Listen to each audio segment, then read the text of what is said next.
Estamos aqui no primeiro episódio de 2026 com dois convidados muito especiais, José e José. Tudo bem, José? E aí, José, tudo bem? José.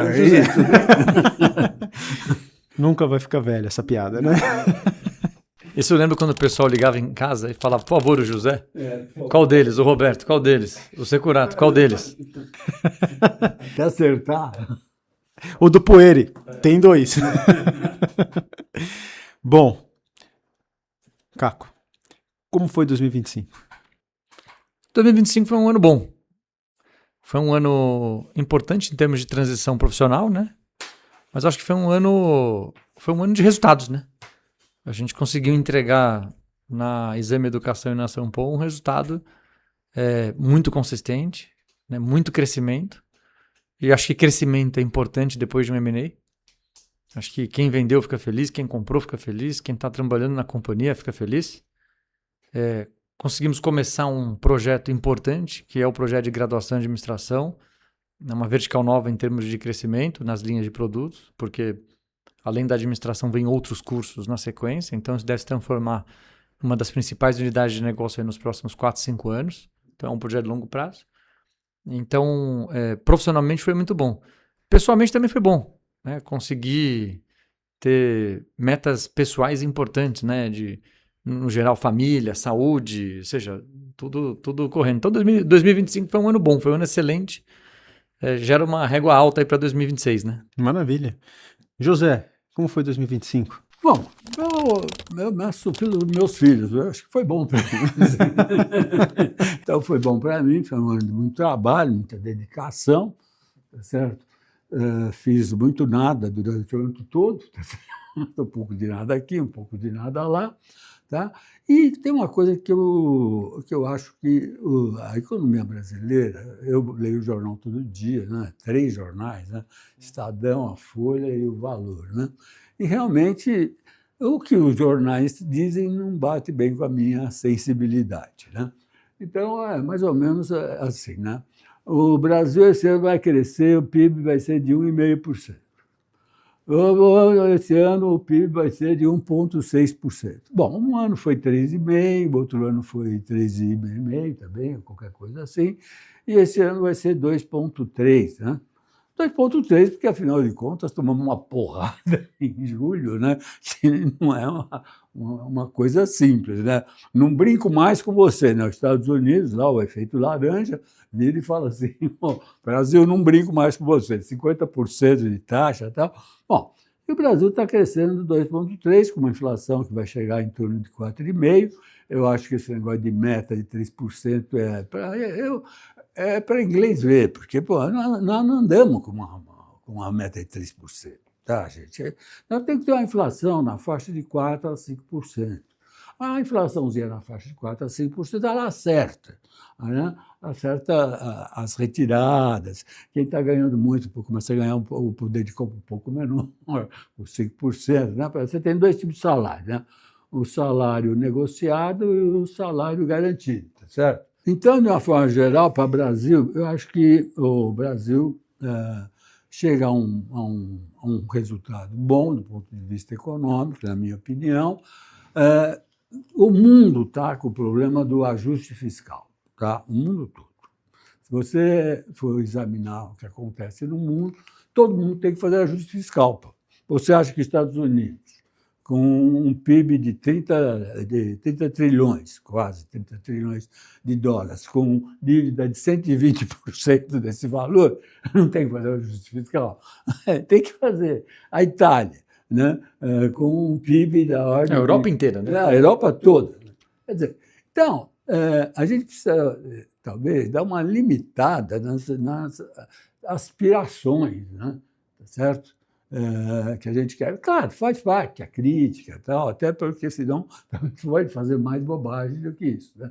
Se você montar, se a meta é 3 de mentirinha para chegar em 4, entre 4 e 5, se você puser a média para 4, é capaz de ir para 5 ou 6, né? Tá certo? Quer dizer, então, precisa um pouco entender isso. Não sei se dá para falar para o público isso, né?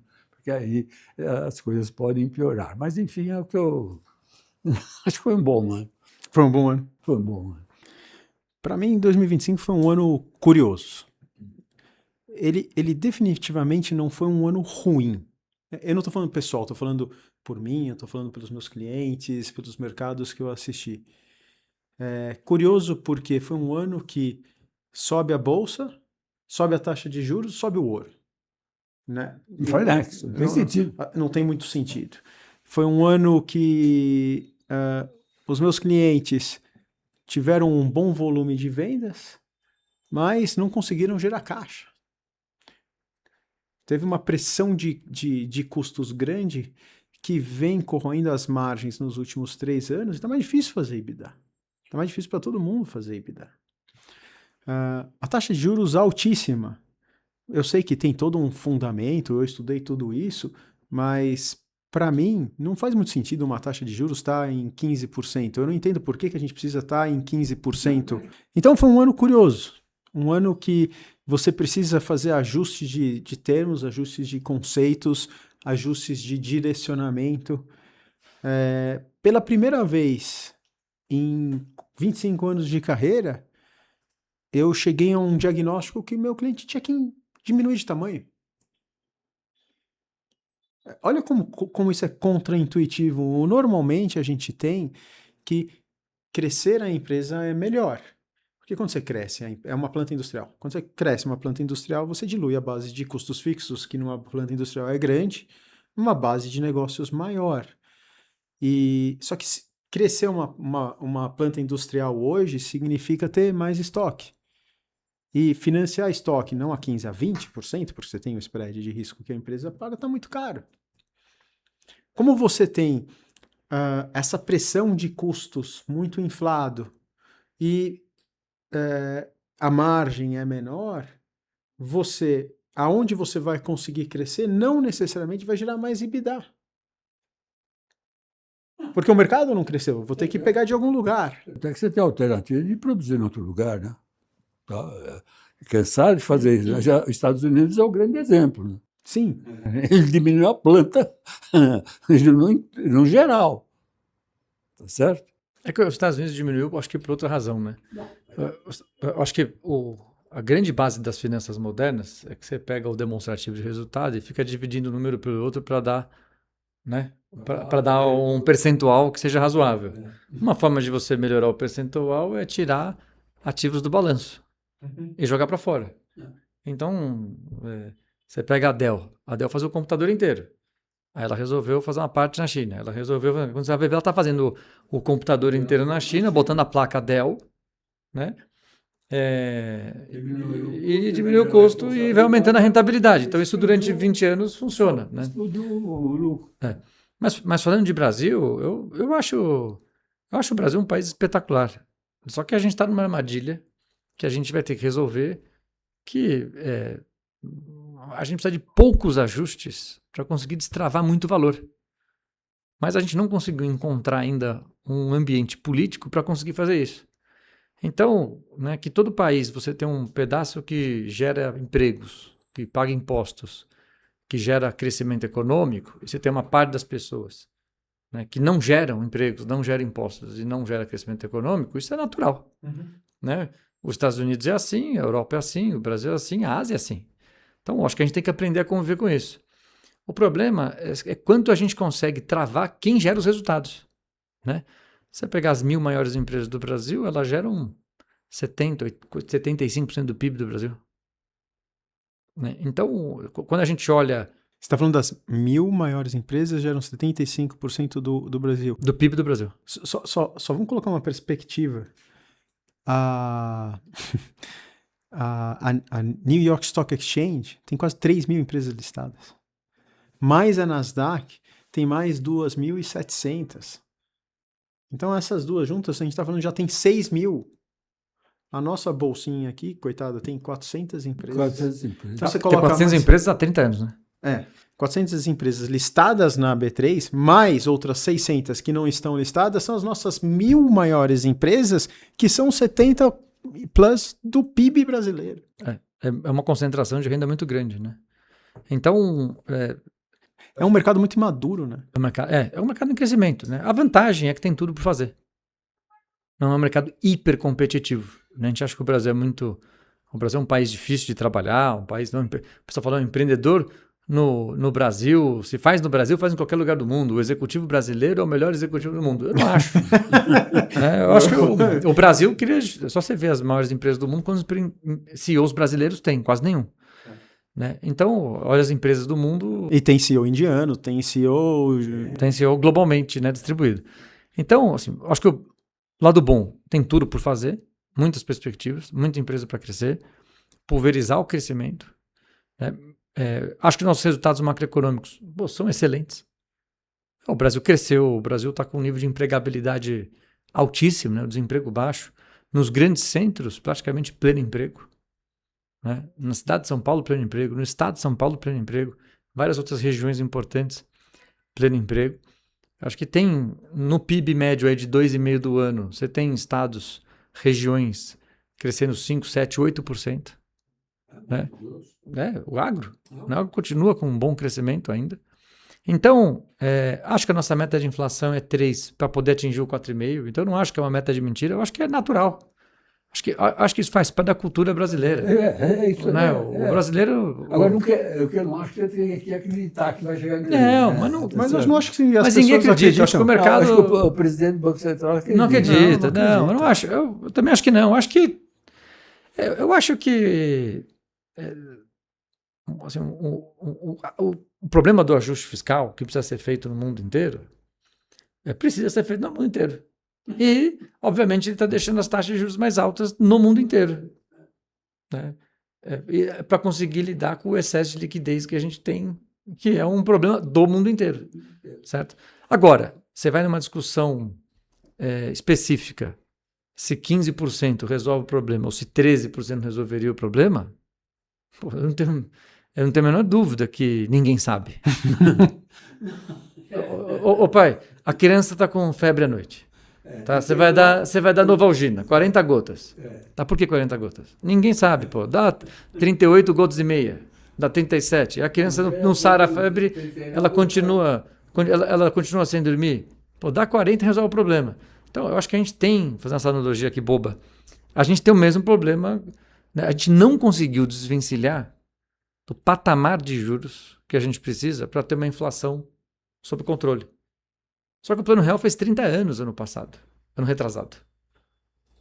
30 anos. A gente já deveria ter um pensamento inflacionário diferente, em que o estresse de juros poderia ser melhor para a gente garantir um conforto. Bom, eu acho que nós melhoramos. Você não sabe o que foi dizer antes do Plano Real, pô. Não, mas vamos lá. 2026. Expectativas para 2026. Bom, eu acho que, por inércia, o PIB cresce de 2% a 3%. O Brasil tem um tamanho, cara, de economia. Pô, nós somos 2,1 trilhão de dólares o nosso PIB. Nosso PIB é maior que o PIB da Rússia, tá? Só para você ter uma ideia. A Rússia deve estar com 1,9 ou 2 no máximo. O Canadá passou a gente, ficou com 2,2 trilhões de dólares. Tá? Quer dizer, então, tem uma inércia aí natural. Você não vai chegar o PIB de uma hora para outra, vai destrambelar. Ou seja, tem um monte de coisa que já está vendida para o ano que vem. Quer dizer, metade do PIB para o ano que vem está feito. Tá? Então, para mim, 2% a 3% de PIB para o ano que vem, tranquilo. Acho que a inflação fica mais ou menos na faixa de 4 a 5, tá? Pode até esticar um pouco mais o ano que vem, porque você tem um processo eleitoral aí, e acho que também o dólar está muito barato. Tá? Nós estamos numa época de dólar muito, muito baixo. E talvez tenha alguma reformulação em termos de dólar. Tá? Apesar que os Estados Unidos baixou a taxa de juros, então você tem uma tendência de dólar se manter como está, né? Mas pode ter uma puxadinha de dólar, ideia de risco, Brasil, coisas desse tipo. Tá? Mas essa é a minha... Os dois números mágicos são esses para mim. E você, José? Eu concordo. Eu acho que em Copa do Mundo e eleição tira um pouco de dia útil aí para a gente trabalhar, né? Então, Acho que tem a inércia do crescimento econômico, que vai ser aí 2 plus alguma coisa, porque a eleição também coloca dinheiro na economia, coloca bastante dinheiro na economia. Acho que a inflação segura, não tem por que a inflação também ter um aumento. O câmbio eu estou um pouco mais preocupado, porque existe uma sensibilidade do câmbio muito atrelada a risco. E por mais que a gente já esteja precificando uma continuidade do governo, em tese isso já deve estar precificado, você tem as balançadas no ano da eleição onde... Você sabe que eu não acho que está precificada a continuidade do governo? Você acha que não? Você acha que o mercado está esperançoso? Eu acho que ele está falsamente esperançoso. Quando eu converso com bastante gente, e o que eu tenho mais ouvido é que é muito cedo para saber o resultado da eleição. Para mim, não é. Para mim, o Lula já ganhou. Mas por que para mim o Lula já ganhou? Primeiro que o Lula, como político, ele é muito competente. Segundo, o Lula é um político muito antigo. A gente não vai descobrir nada novo que aos 45% do 45 minutos do segundo tempo Mudaria o jogo drasticamente. Mudaria o jogo. O que a gente tinha Pablo Marçal, né? O cara já foi até preso, entendeu? E a gente sabe disso e ele tá lá. Então você tem esse segundo fator. Ele tem a máquina. E aí eu ouço coisas, não, mas se a direita se organizar, se o Tarcísio isso, se o Ratinho com o Zema de vice isso, são tantas conjecturas para dar certo, com tudo contra. O Lula tá jogando por ele. Aí você tem aquela família que só dá tropeçada, né? Eles atrapalharam mais que ajudaram, eles queriam muito ter ajudado.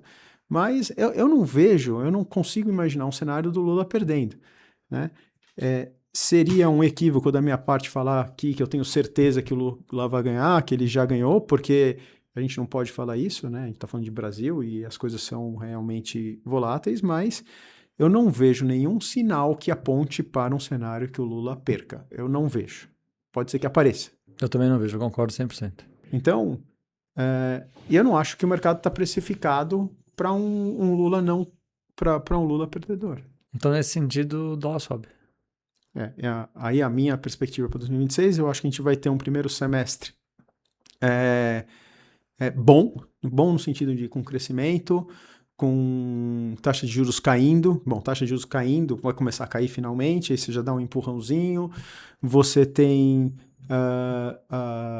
ainda o diferencial de taxa de juros para os Estados Unidos mantendo um câmbio baixo, então eu acho que tem espaço para cair um pouquinho, mas à medida que cair a ficha, que o cenário político está definido, que a direita não vai conseguir se organizar e o próximo ano já está definido, aí eu acho que as coisas vão perder o controle. Quando eu pergunto para os economistas se o Lula ganhar e continuar fazendo o que ele está fazendo hoje, a consequência é que você não tem balanço fiscal, que hoje é a nossa dor. Então, a taxa de juros tem que voltar a subir. Então, se você pergunta para qualquer economista, Perfeito. Lula ganhando, fazendo o que ele está fazendo hoje, o que acontece com a taxa de juros? Eles acham que sobe para mais que 15%. Olha que confuso. Será que eu travo investimento a 15% hoje? Será que é bom? Tem gente falando que não. Eu acho que é um ótimo ponto. Eu concordo na questão da leitura do Lula como candidato mais viável, pela capacidade de organização dele, pela máquina. As medidas recentes são medidas muito positivas para a campanha. A ideia da isenção de imposto de renda até R$5.000 se atinge um pedação do Brasil.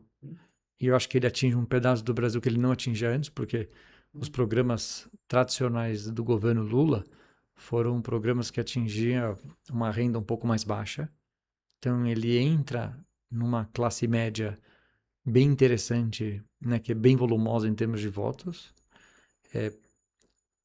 A direita está naquela imagem de estruturação que nitidamente não existe. E não vai existir, porque já não fez isso. Não, você está falando de extrema-direita, né? Não, estou falando de qualquer candidato de centro, Qualquer oposição estruturada ao Lula. qualquer oposição estruturada.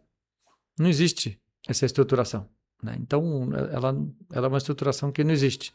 Não existe nenhum campo. Então, ninguém é competitivo hoje, né? E aí você vai ter a pulverização de votos, né? Na oposição, vai para o segundo turno, e para o segundo turno ainda não tem ninguém, né, com uma capacidade.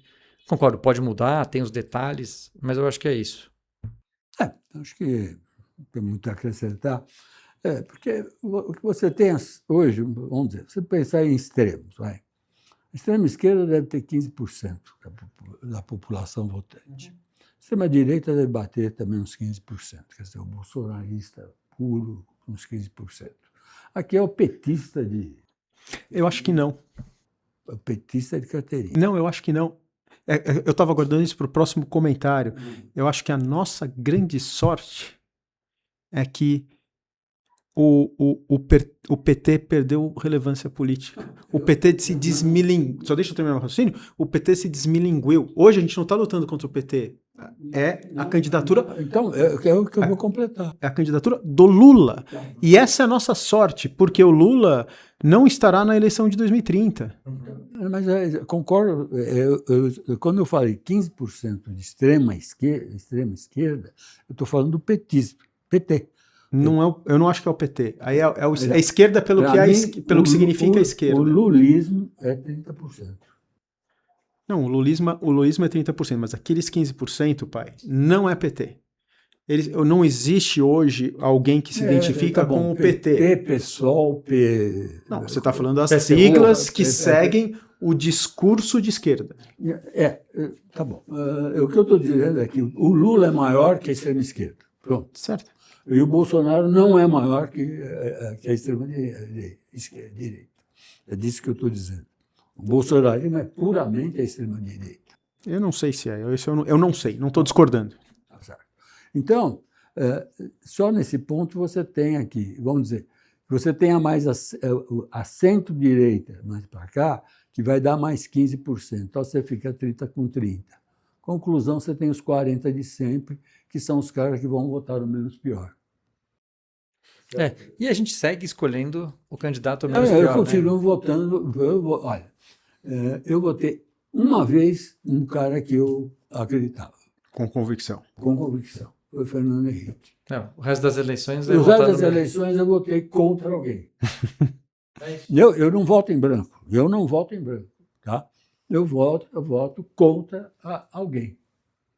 Tá? Mas acho que isso não é um problema só do Brasil, né? Acho que isso é um problema do mundo, né? Eu acho que na linha de todas as mudanças sociais que a gente está passando, esse mundo cheio de possibilidades, ele é um mundo muito difícil de escolher. Tem uma frase muito boa, né? O mundo muda e as instituições se atrasam. E por que mudar se tudo está tão ruim?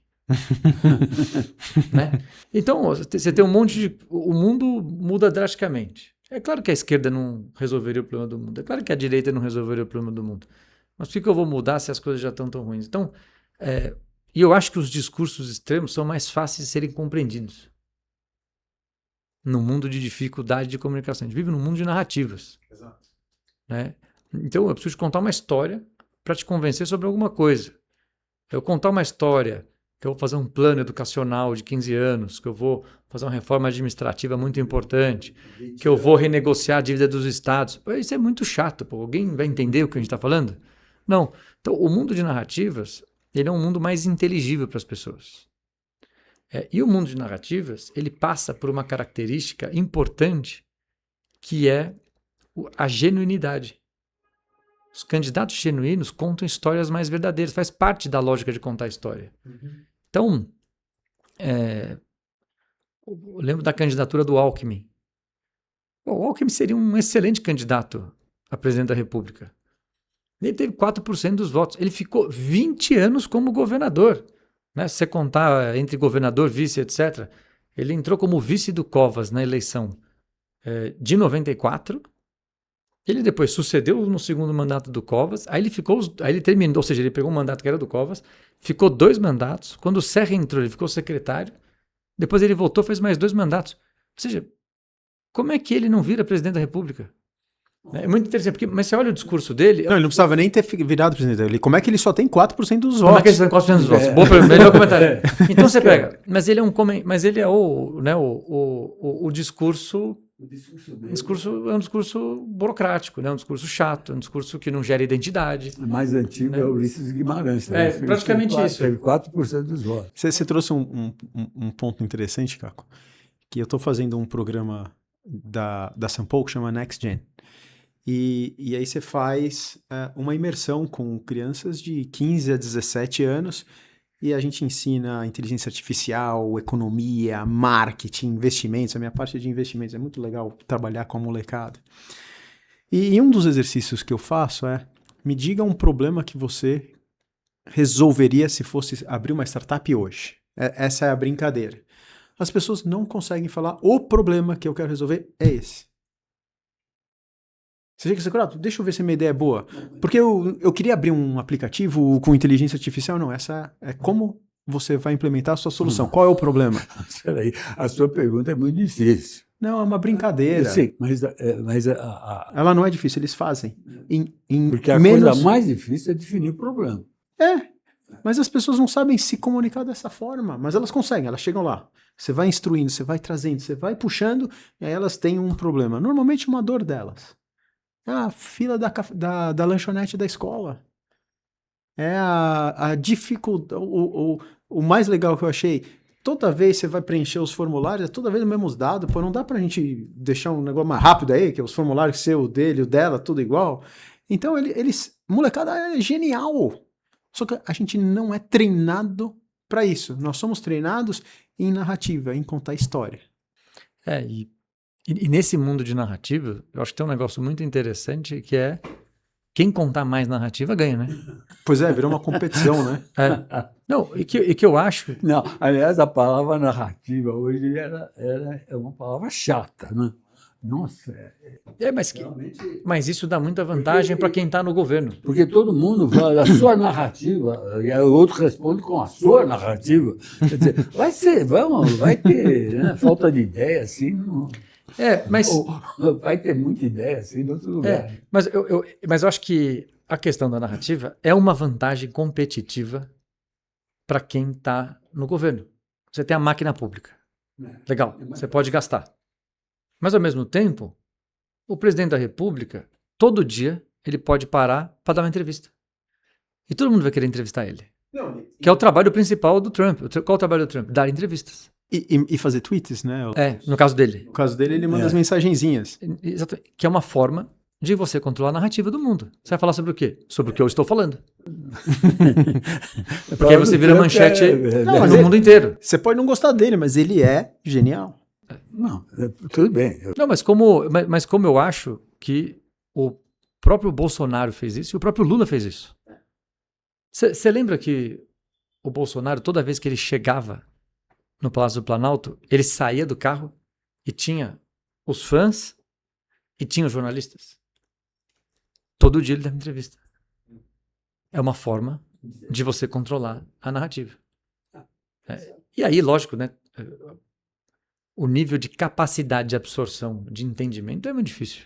Para encerrar o primeiro episódio de 2026, o que as pessoas que estão nos ouvindo deveriam fazer, ou como elas deveriam pensar, como elas deveriam se ajustar para esse cenário das narrativas para 2026, 27, 28? Eu tenho um exercício que eu faço sempre, que é separar fala de fato.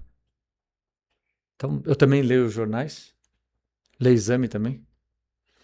E quando eu faço as leituras, é muito interessante você identificar o que é uma fala do que alguma coisa que efetivamente tem chance de acontecer. Fala e fato. Muito bom. Isso é muito interessante porque muitas notícias são assim, o presidente falou tal coisa. O presidente dos Estados Unidos falou tal coisa. O presidente da Câmara dos Deputados falou tal coisa.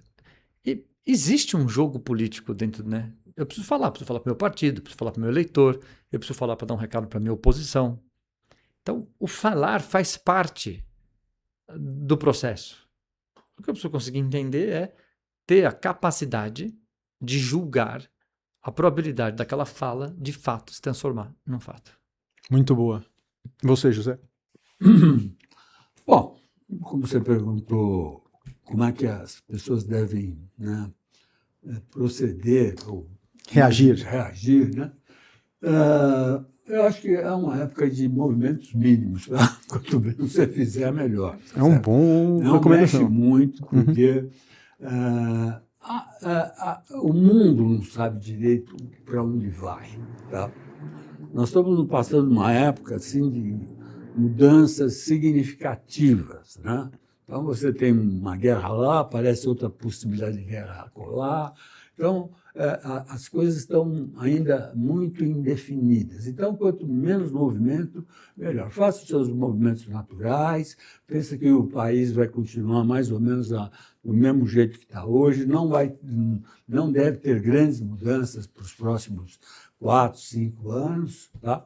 Eu acho que é uma época de você criar assim, uma certa estabilidade em relação à forma que você encara o mundo. Ou seja, ele é meio chato mesmo e vai continuar meio chato aí por mais uns 4, 5 anos.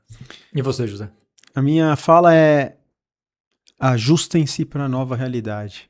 Eu vejo muitos empreendedores, muitos executivos ainda com a cabeça no que a gente viveu até 2022, assim, até o final da pandemia, que foi um ciclo de muita liquidez econômica, as taxas de juros baixas, e aí você tem um período de ajuste e agora a gente está numa nova equação.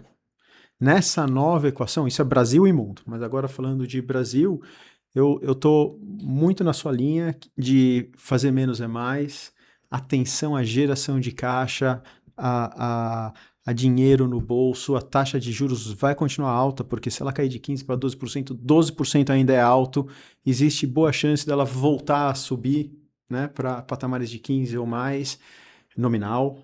Então, muita cautela, sem grandes aventuras.